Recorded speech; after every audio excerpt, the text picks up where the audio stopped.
Welcome, Eleanor. Welcome, Michael. We are going to find the fun in learning. Not based on either of our voices today. We're not going to find any fun. Okay, No, take two. no fun. I was like, don't be squeaky. Really? Yeah, a little bit. And then I just came out really. I think you have to be as natural as I just you thought can. I'd give it a go, mix it up a little bit. Nah, fine. Don't be squeaky.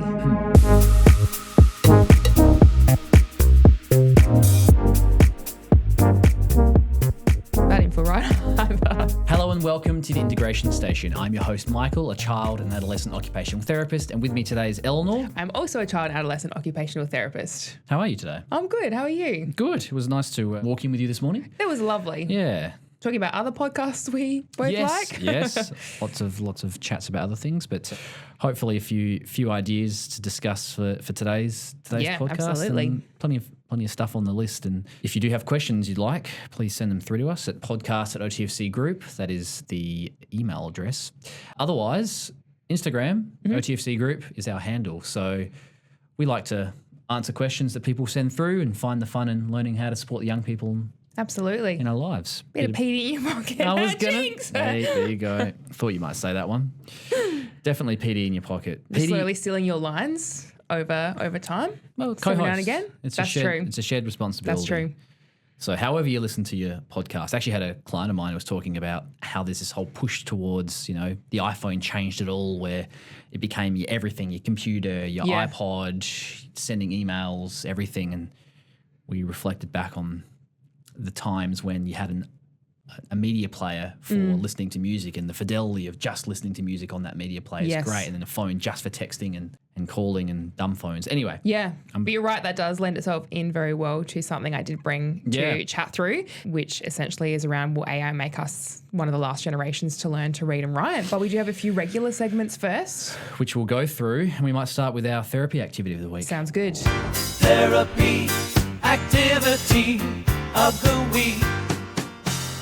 So, what you got for me? So I've been working with a young person this is my second block with him now, and we are working a lot around a vestibular-based profile. So a lot of the activities that we do is trying to activate that system that processes movement, thinking about how we're moving in different ways and planes to get him to activate his core muscles and challenge using both sides of his body and his balance. So we had a pretty cool game on the Flying Fox this week that ended up being a two-parter. The way that we leveled it up to, we had to revisit it in our session this week to overcome the final challenge, which I get can be quite specific to our spaces, but it reminded me of an activity that we had done previously, which was like the Ring of Fire challenge, where we have a tire that's suspended but touching the floor in the first instance, and on one mat you've got a crash mat.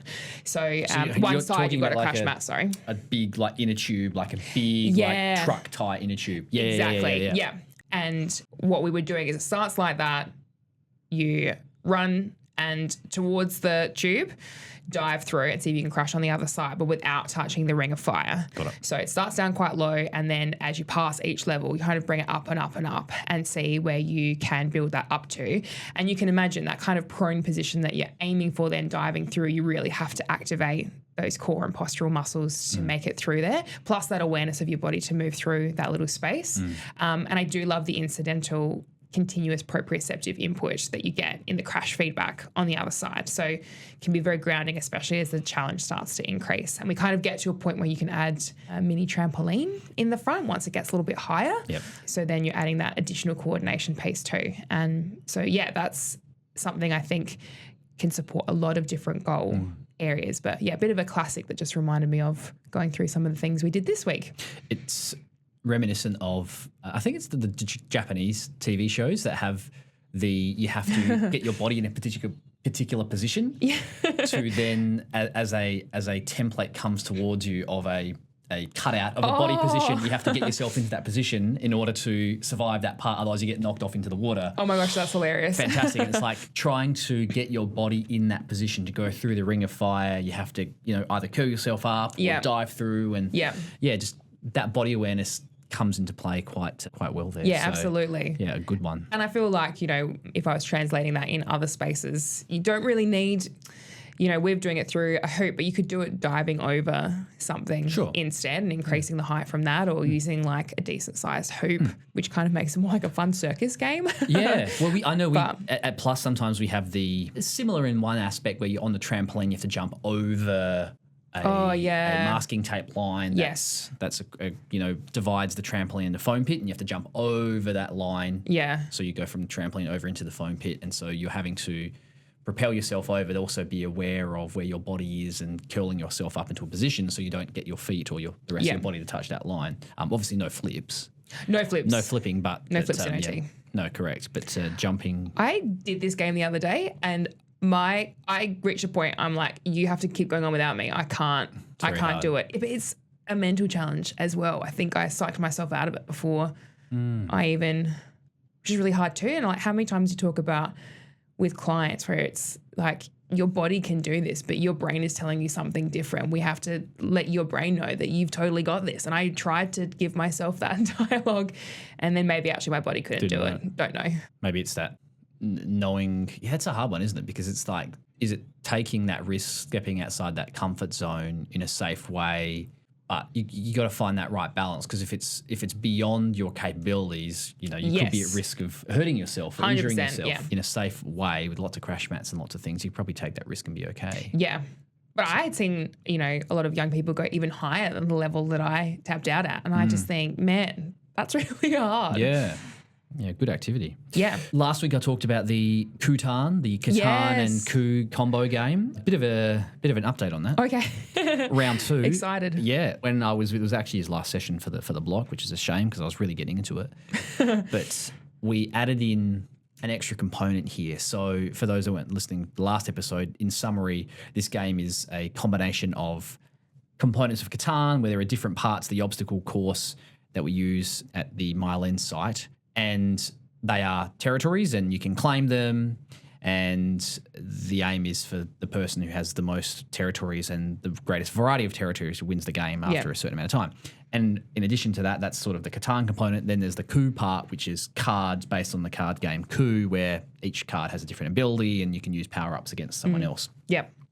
So what we added in this time was that there's an element of economy to it. So you had to add, you had money there. So it was, so in the game coup, there is income that you can get, and there are various cards that block that, and you can get more with various characters. But in this component, what we did was, in order to claim a territory, you had to pay income, and the more territories you had, the more you actually, you had to pay a tax, but the more territories you had, you then start claiming income. Yeah. A la, Monopoly or a game like that, right? Monopoly's built in, yeah. Correct. Or same in Catan, where if someone lands on your property, you get resources for that, or dice roll, you get resources for that. Anyway, so we added that component in, and what it did was it changed the dynamic, because there was a lot of problem solving to go, okay, do I burn this to buy, to purchase this territory, or do I try and block the other person or use my cards? And there was a lot of strategy and problem solving. And I think it just added an extra element in there,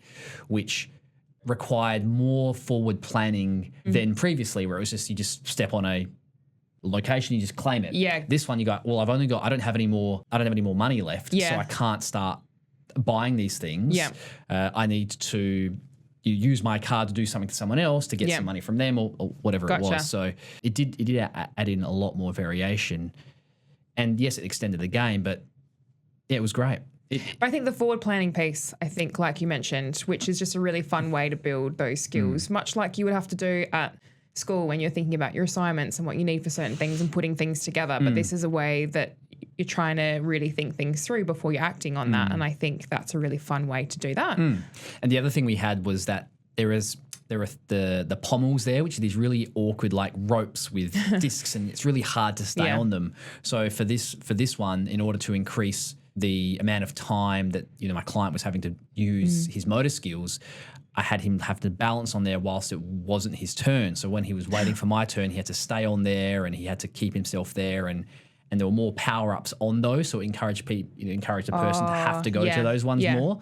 Even though they were physically harder, it was an incentive to go, well, yes, this is straining my body more, but it's increasing my my state of the play in the game. Yeah. So, yeah. But I actually love, that's using play and something that's motivating to then do something that we maybe would have otherwise avoided. If you just said, hey, you need to go from one side to the other to use the pommels, that's certainly, for some people, they're like, yep, awesome, love that. But for others, they need that level of engagement to then support them to do those things. Yeah, something like a bit of a pinch method there, a bit of the play. Yeah. From It's all right, I won't come for a pinch this time. That's okay. I've learned what it is now. That's okay. Well, yeah. For those who don't know, listen to our podcast from last time and you have a bit more of an idea about it. Should we go on to the next ones? Yeah, reg strap. Regulation, the strategy of the week. Super random. You always talk about, you keep bringing like everyday things. And I got another everyday thing. I'm here for it. It was yesterday and today. Well, actually, each day of the week. So I normally have like a morning coffee, whether it's at home or at Mile End. We've got a proper coffee machine there, and I love making coffee there in the morning for whoever wants it, and then at lunchtime. But the whole Cafe Krishy, yeah.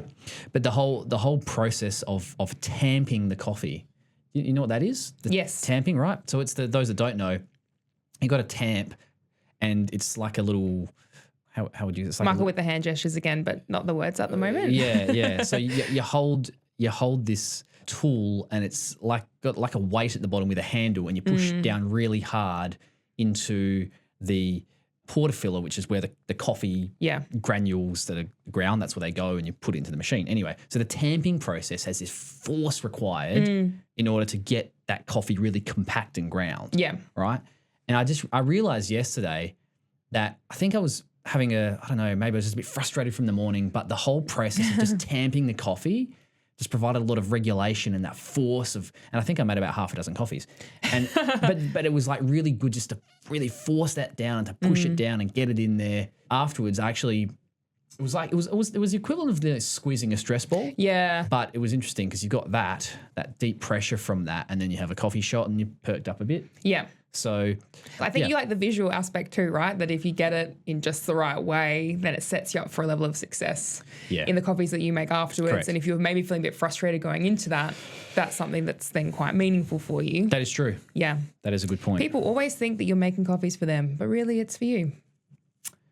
Not at all. Maybe. You're very generous with this. Yeah, maybe that's what it is, isn't it? But good to have a mutually beneficial. Symbiotic relationship. Yeah. I get the benefit of tamping, they get the benefit of a coffee. If it's a good one, gosh, sometimes it's a bit bitter if I extract it. Anyway, that's my reg strap. I like it. But isn't Coffee that just the OT brain going, well, can't anything be a regulation strategy? If it gives you the right input and it gives you the right outcomes, I think it doesn't have to be complicated. And I think it's just about finding something that really, like regulation is just all about finding something that settles you. And if that's settling, then I think that's awesome. Mine is, I suppose, a combination of things. I was chatting with a client the other day and she was just showing that, her mind can race a fair bit at night time. So she can kind of get through her evening routines, and then she's laying down to bed and everything starts to replay from the day. And something I kind of have in my toolbox to suggest in those moments is something called like a worry jar, which is really, it's kind of like journaling for younger people where if there's something in their mind, they can write it down, get it out of their brain onto a piece of paper, and they can put it in the jar. And then they can essentially make a choice from there about what they do with that, whether it's enough just to write it down, give it a voice, label it, and then put it away. Or maybe it's actually, when I feel ready, I'm going to talk about that worry with mum or dad, or maybe it becomes part of the routine. Like, should we share one thing from the worry jar together and to chat those things through? And I've actually been trying to do a bit of journaling, but in the evening times, just for the exact same purpose, just to not let those thoughts rattle around in there, and then to take that deep breath and let it go. So I guess it's kind of the same concept, but just how helpful it can be to write those things down, especially when I think those worries, when they do rattle around in your mind, they can either get bigger and bigger and you can end up extending beyond that, or just giving it a start, middle and end can kind of help narrow the story in as well. So that's mine for this week. That's a great one. So you actually physically write down the worry, put it in a jar, and then that's it. Where does the jar go? It lives in the person's room? Yeah. Or, Yeah.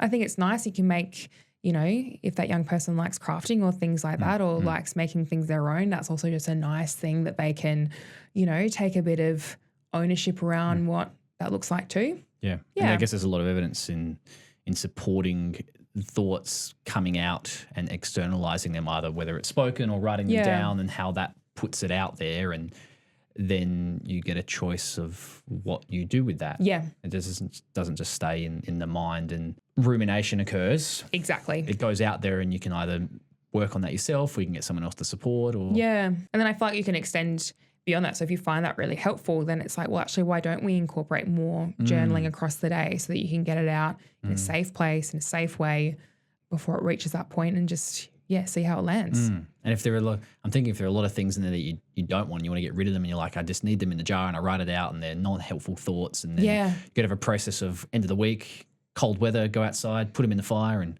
burn them all up, get rid of them. Yeah, exactly. Roast some marshmallows I while think, you're doing it. whatever. Oh, that sounds good. As long Crispy as on the outside. So I like my roasted marshmallows. Okay. Soft on the inside. Yeah, that's fair. I like them really burnt, but that's because I like the smoky flavors. Yes. It's just like a Russian caravan. Lapsang Souchong.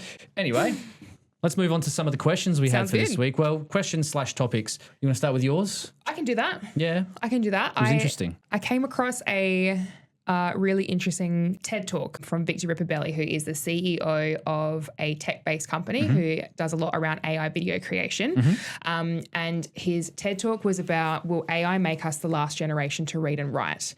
And essentially what he sort of starts with in the beginning is that our grandchildren will be the last generation to read and write. And he spoke a lot around the historical role of text, which, as we know, to be able to read is to be able to navigate the world that we have created around us, right? Whether it's like actual text, books, websites, communication that comes through. But I even was listening to this TED Talk driving around, and it's street signs, and, you know, there's so much around us that is required to be read to then understand what's happening, right? And then he was talking about how that had essentially come about from, you know, first of all, it was that very early language development and the role of verbal communication, and how that shifted with hieroglyphics and all sorts of things in history that started to then shift this to this series of symbols that informed an understanding of whatever it is that person was trying to communicate, and where that's built to now as text. So that was quite interesting. But essentially he's saying in this day and age, what AI is really looking to shift is how we consume content, and that what that might then look to support is that reading might be something of the past as we look forward into technology-based supports of the future. And, you know, he made some really interesting points around that. He showed this picture of this beautiful beach. It was very vibrant, lots of color. And he showed it to the audience and said, well, everyone can look at that and know exactly what is required, knows exactly what that image is trying to communicate. But if I give it to you in a wall of text, I could write a 300-page document, and you each come out with a completely different concept around what this picture is trying to show, which I thought was super interesting. And he's like, and this is a still picture. Imagine if I showed you even a short video, and the difference in your consumption of the information in a digital format versus a text format. And I think it just got me thinking a lot, because, well, actually, maybe before I talk to my thoughts, maybe I'll even throw over to you to see what you think around this. But he was essentially saying, like, in this generation, they talk about how technology has supported us to want to consume information faster and things like that. But I guess what he was actually saying is, well, have we just grown tired of platforms that have been slower? You know, what would be your preference to listen to, an audiobook or a podcast versus however many page document that's explaining the same thing? And actually it's helping us to learn, you know, that technology is helping us to learn faster rather than in spite of technology. There's that hindrance. And he was someone, you know, he's like, I love to read, and it's, you know, a favorite pastime of mine. But he did actually say that when I'm looking to consume information, often I will start with something that's audio based. And if I'm really interested, then I might go and read some other information around that. And that really resonated with me, because I think I'm very much like that. But then, yes, then the impact that this will have down the track in terms of how people in the future consume information and communicate with each other. So yeah, what are your thoughts around that? Yeah, it is a lot. I mean, I don't know if I'm an expert in this field, but I think for when I'm thinking of it with the people I work with, the generation that I'm working with, there is obviously a preference for using technology because, what's the Gen Z's the first generation to grow up with the internet, like just being there from birth. So they've been around that the whole time, and so technology is just embedded in day-to-day life. So they don't know what it's like without technology, I guess. So these analog means of communication, will they become, from what he's hearing, the same as doing pottery or being a blacksmith? Will they become outdated skills, are more interests as opposed to necessary for learning? I don't know, but I guess his hypothesis is that may be the case. I do think some of this can, in some aspects, can be really, in terms of the AI and the advances there, can be really effective in supporting a range of people who have a range of ways of learning and consuming information. Then I look at something like, he used the example of look, you can see this image and everyone can see what it is. And then there's also, there's an ableist aspect of that going, well, of course, you're vision impaired, you're blind, for example, you can't see that. Then how else are you going to get that information? And so there's going to be an element there of, AI can help in other aspects to support that person to understand or to see things in their own, in a way that matches someone else. But I guess what, for me, it comes back to what's the concept of reading for, and if it's initially for learning and reading as a way to consume information. I mean, how much of our communication is nonverbal? So much of it. So yes, I can understand that, like, reading a book is one way to consume information, but there are so many other ways to do it. But you can't take away the way that reading or listening to an audiobook can generate a variation in a person's experience, and that's part of the process of it, is that you are experiencing the book in this way, and that might be different to how someone else experiences that. Or they're creating their own image of what they're in their mind about what they're hearing or what they're reading compared to someone else. And I think I do feel as though AI might, it's already changing how things are going. But even just as a side note, in how we do things in our clinical practice, as practitioners, the way that we use AI to, whether it's to, help write things or summarize notes or to transcribe conversations we have with clients. I think we, like anything to do with technology, we have to try and embrace it, but also, always treat it with a degree of caution and always try and find the way to add it without replacing what we do. And so I guess his point is that it's going to replace things, or it's going to change how things are done, and it will replace the need for reading and writing. Like, that's going to go. Yeah. And just a hypothesis, I suppose. That's what I mean. And that may be the case. And for him, like someone who, his company that do AI videos, like, of course you'd be arguing that that's the way it's going to go, because that's what he's surrounding himself in that, and you can see the benefit of it. So absolutely. And he was even just talking about it, like how we use AI now kind of supports the way that how can I frame this? We use AI to support the way that we've always done things. So whether it's, like you were sharing before, how we're using AI to formulate things that otherwise we might have done by hand or written from scratch or things like that. So he's like, we haven't even stepped into the realm yet of these more immersive experiences that are completely new and novel, which I thought was really interesting as well. And I guess it gives rise to how technology, AI being one of those components, can be used in changing or supporting therapeutic outcomes for clients. How could we incorporate these components into our therapy? Our therapy is very much how could you incorporate more of the AI concepts into the therapy, and we may be in a position where we have to start thinking that way. It certainly brings up a lot of questions. It does.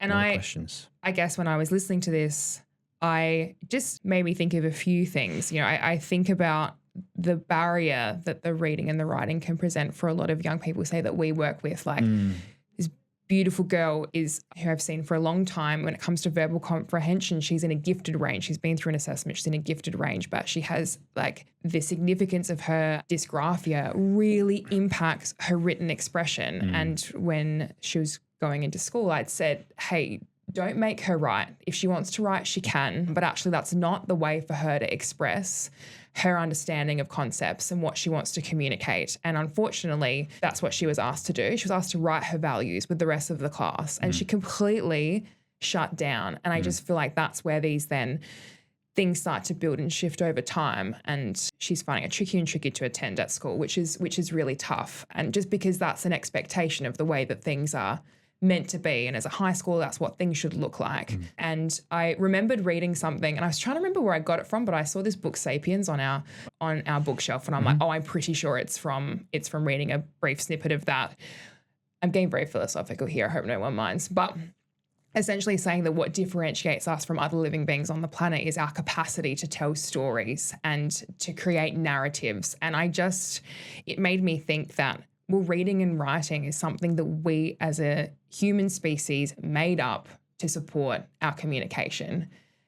And is this not just something else? And one of the comments, that's what kind of reminded me of this, one of the comments in this TED Talk was like, well, this takes away who it is to be a human, to be able to read and write. I'm like, yeah, but we made it that way. So why can't we make it different? Why can't we expand upon that? Why can't it be a typical part of life to be able to express ourselves in all sorts of different ways? Yeah, and that's also, I would say, it's also a very white Western view of it as well. There's a lot of cultures that 100%. do not use written text as a way to communicate. And I look at our First Nations culture and how much of their information is oral and passed down for years and years. And so, it is very much one way. And I think if anything, I think instead of it being it's going to make that reading and writing obsolete, it's going to be something that maybe people will still do, maybe not use as much, but it gives people, as you said, clients that we see or people who have difficulties, whether it's with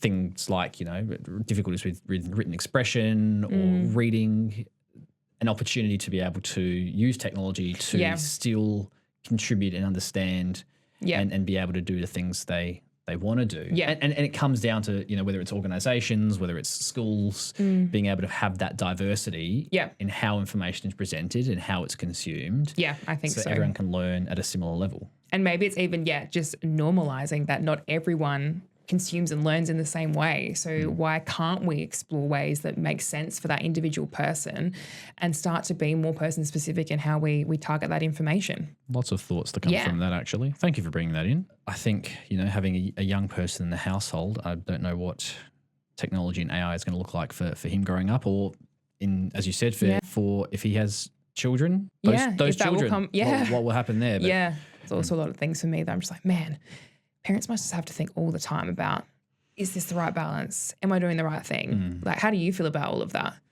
Yeah, it can be. Well, I don't know. Sometimes, maybe. I think sometimes I try not to think about it too much. I'm definitely someone who doesn't.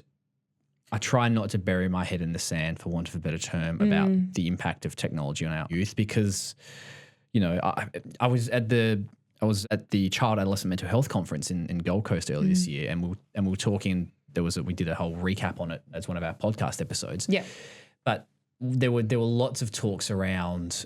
There is the benefit of technology, whether it's AI, whether it's social media, but there are also drawbacks. And obviously, we don't know what's going to happen with the social media ban and what that will look like and how it's going to impact our young people. But there are things that it does provide, that it does allow our youth to be able to maintain connections.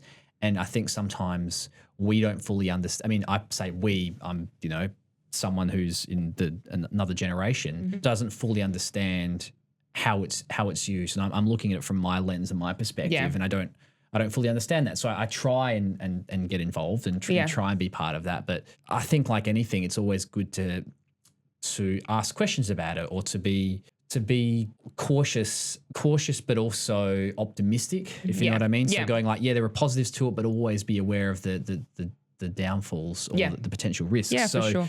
yes, from a young age, I think I'm just trying, you know, I don't pretend like I have all the answers, and I just try and provide a space and, you know, provide technology at a level I think's okay. And sometimes there's too much screen time, but I'm not going to beat myself up over that. Yeah, that's very fair. I was mentioning before about the role of AI in our clinical practice. And you know, so we all sit under, as health professionals, allied health professionals, AHPRA, which is the registered body for allied health professionals, doctors and others, anybody in the health field. And just having a look through some of their guidelines, there are just some key points that sprung out to me. And I think the biggest one for me comes back to, as a health professional, we're still in charge. We can't let AI take over what we're doing. And so I think about the situation of in a court of law, if you had treatment notes that you had used AI to help support you and there was an error in there, I don't think you can say, oh, that was AI's fault for transcribing it a particular way, because at the end of the day, your name's on that. You signed off on it. I would never delegate that responsibility or accountability to a tool. No. Because, you know, fundamentally you're the one in charge of that and using it as an additional thing. But that one in consent, I think sometimes, you know, I just, and again, this could be being very cautious, but there's so much around where data goes, where data comes from. I mean, I think I was just reading today about Mark Zuckerberg getting sued. There was a whole bunch of stuff about all the data, all metadata being just put out there, and there were no regulations around it about it. And you know, I look at that and go, okay, so we have this thirst for metadata and for information, and you know, this is a lot of this stuff is beyond the terms and information that I know. But what I do know is that we're working with clients. There's sensitive information. Yes, very true. This is a protected space. Yes.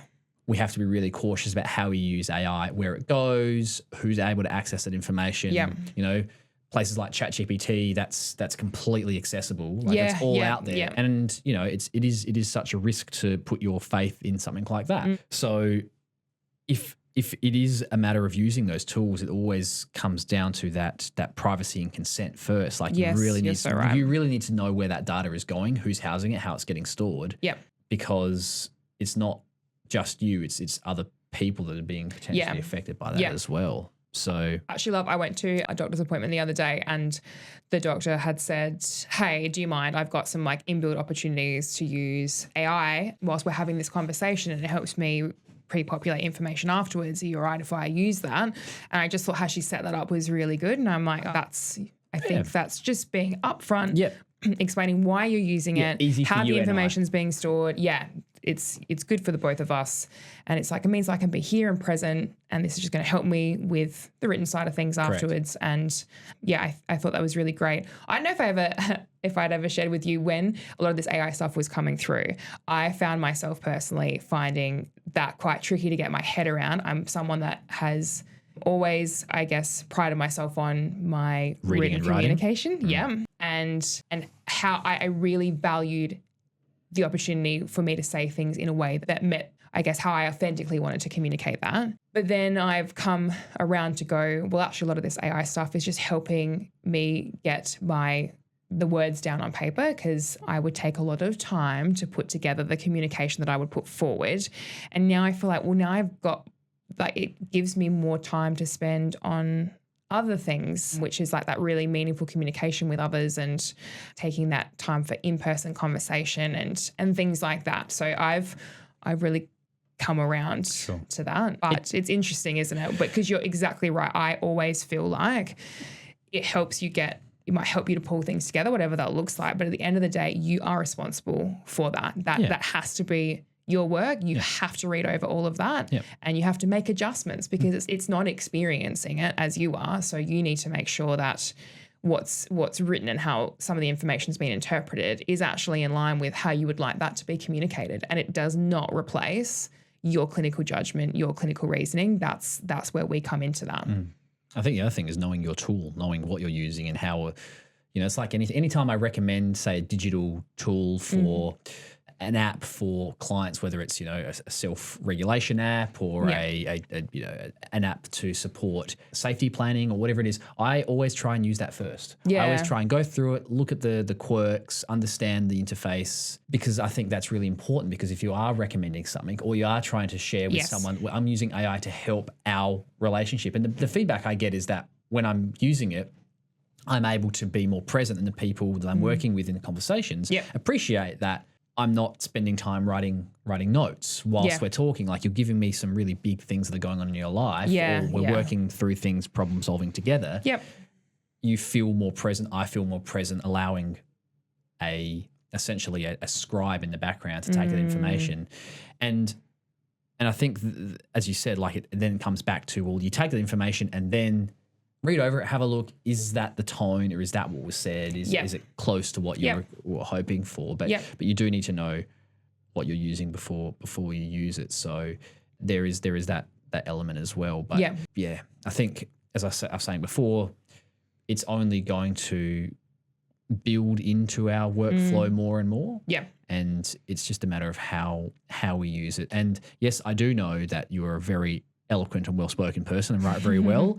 And my emails are too long, though. Your emails feedback, can be long. And, I would sometimes use AI to summarize them. And that would give me the key points. and that certainly helped me. But at the same time, you gave me that feedback when I do write a long email. I'm like, hey, here's what you really need to know. For those just like the cliff notes. And if you really want the ins and outs, I've got that too, because that's how I but that's fine. You operate. And catering for multiple people. Yeah. So as long as that message gets, if anything, sometimes what AI has taught me is to reduce the waffle and get my point across faster. And maybe I should just get AI to do the podcast instead of me just waffling on for ages. Never. Well, it's fine. That's your opinion. We'll see what others say. But send in if you'd like Michael to be replaced by you can AI. send it, please. Yes, do that. And do you know that you can actually, on something like chat, I haven't tried this myself, but my husband does use it for this. He'll plug in a research article and go, hey, can you summarize this for me as a podcast with like a back and forth? Yeah, absolutely. And because like we were saying before, that's his initial preference for consuming information, and they'll talk through and define terms, because obviously a research paper can be quite tricky to work through at times, very technical focused, and then you have to really know what you're looking for to pull out the correct information. So it's cool to have, I guess, an all-encompassing breakdown of that. Yeah. Yeah, well, as you said, you could talk for hours about AI stuff. Yeah. And I'm not even something that I'm in the field wise. I just vicariously through the fact that we use it in our practice. I'm the same. Yep. Through what other people are using it for. Yep. You can even create your own theme songs for podcasts, through the use of AI. Yeah. Wow, that's crazy. So that's the way forward. But might leave it there. I had a long talk about that stuff. We did. Is now a good time to spring to people that this is all AI generated? We've got to get consent. That is true. We'll see if people notice. Yeah. But no, I think they realise that it's not, because there's a lot of conversation in there and not getting to the point fast enough. So I think they'll be able to. That's the Michael and Eleanor that we know. Be able to tell the difference. But any feedback, comments, questions, please send them through to podcast@OTFC group. Otherwise, you can send them to our Instagram, DM us. Eli always reads them, so he's always there, always checking it all hours of the night. So thank him for that. At OTFC group is the handle if you're looking for it. That's it. That's the one. And, check us out on the socials as well. We like to put up a little bit of maybe a snippet of something we're talking about the episode. And if you like it, then listen to the longs. But if you want the cliff notes, you can check out the social media post and see what we've got there. Yeah, brilliant. Right. A little shout out to Fletch, and hope he enjoys this one. I know for the young man like him, things like auditory stuff and AI might be really, really useful for him. Absolutely. So hopefully for young people like him, it is one way to consume information where he couldn't otherwise. Yeah, very cool. All right, thanks all. Thanks everyone.